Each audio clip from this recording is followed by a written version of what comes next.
This week, I built a hammock stand with my kids to surprise my wife for Mother's Day. It's time for our make or break.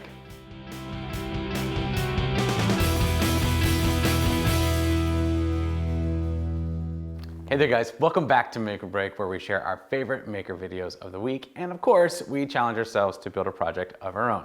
I'm Rob, and this week I made a hammock stand to surprise my wife for Mother's Day, and this is how I did it. All right, this Sunday is Mother's Day, and my kids wanted to make something for her themselves. And by make something for her, they meant I make something for her, and then they'd put in a few screws and take credit for the whole thing, which I'm fine with. My inspiration came from one of our favorite maker couples, Woodbrew, who, by the way, just got engaged this week. Congrats, you two. Anyways, their design is a simple 2x4 build, but it was a bit small for the size and type of hammock we were going to buy, so I changed a few things up. First things first, I got myself 7 8-foot 2x4s and 2 12-foot 2x4s in cedar tone treated wood.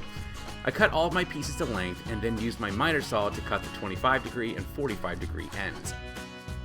After that, Kaylee helped me load everything up in our Husqvarna and drove it around back to the deck where we'd assemble it. To fasten this monster, we're using these giant 4.5-inch Spax lag screws with built-in washer heads. Now, they're giant and a little bit expensive, and they take a lot of power to drive, but our little impact was up to the job. We started by stacking the parts to make the legs, pre-drilled our holes, and then drove in the lag screws. Once the legs were together, we set up the 12-foot base and screwed that together. Then we flipped it all on its head, and Kaylee held it in place while I screwed on the foops. At the recommendation of the Woodbrew gang, we added these diagonal braces to each end. I was able to cut a 45-degree miter on these, which made them flush with the legs, and that worked out kind of nice. Finally, we pre-drilled holes for the eyelet lag bolts and screwed them in with the help of a screwdriver. At the last moment, of course, Cameron showed up to help us hang the hammock, and well, this is it. Not only is it insanely comfortable, but it looks great on the deck. It's really a great way to enjoy the property on a beautiful day like this. Hopefully, Mom likes it. All right, so that stand turned out a lot better than I thought it would. I also didn't realize how much I would enjoy using it, whether it's for me or not. We have a lot of nature out back, and it's so quiet this far out in the country. It's just so wonderful to sit out back. So it was a good project. However, there was one small problem. Those little eyelet lags that I used to actually hang the hammock from, they're kind of small. I got the thick ones I thought were strong enough, but they actually only go into the wood about 2 inches. And after we had one too many people get on the hammock at once, the wood actually split in half, pulled away from it, and all of us fell about 8 inches onto the deck. We're all fine. But when you build yours, I would suggest doing what I did later, which was go back to get the eyelet bolts that are long, that can go all the way through and have a bolt on the end, put a great big washer back there, make sure it's actually clamping the whole thing, and you should be fine. All right, guys, it's time to meet a maker. This week, we have the pleasure of being introduced to Caleb from You Can Make This Too. Hey, I'm Caleb with You Can Make This Too. That's my channel on Instagram and YouTube.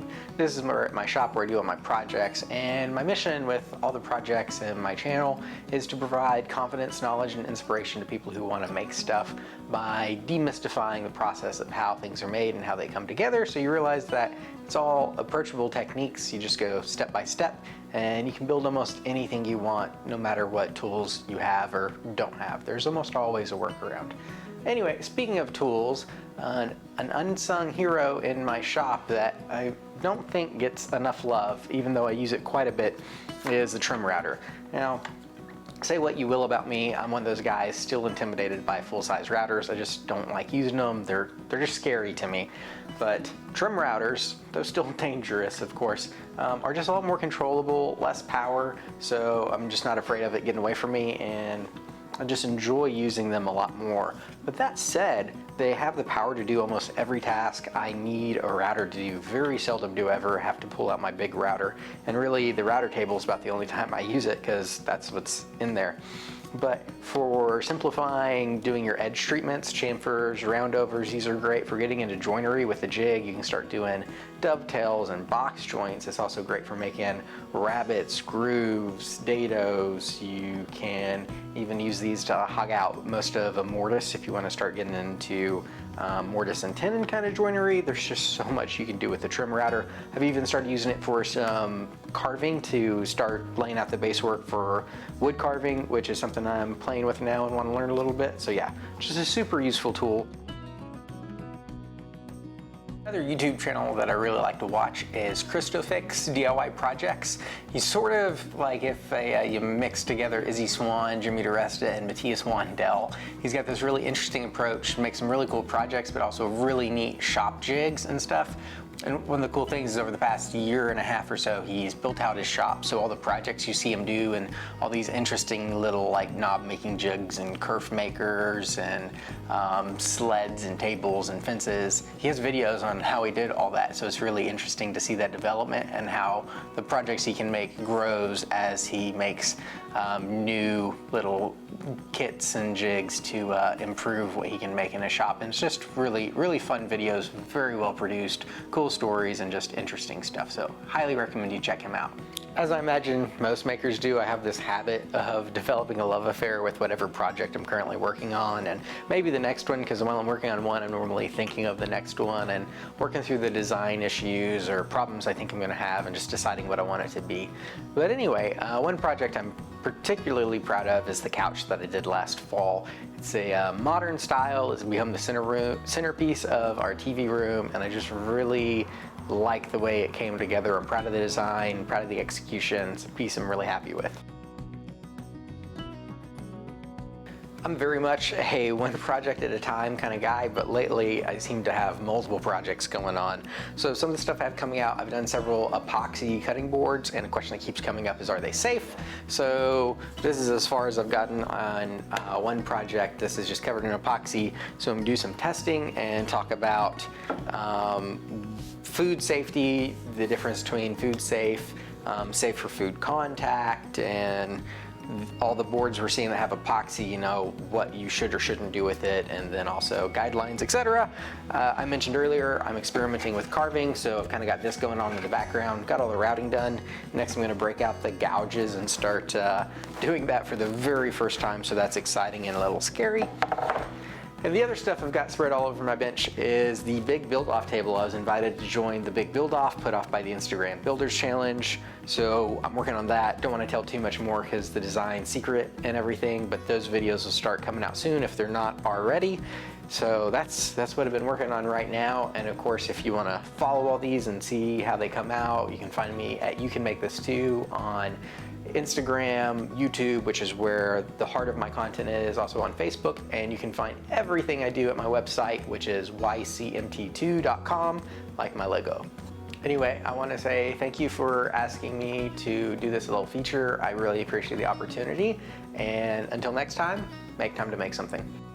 Okay, on to my favorite maker videos of the week. So lots of makers shared some Mother's Day ideas. Caleb from You Can Make This Too had a really cool idea for a special vase. Using his own son's silhouette as a template, he turned a vase made from his face.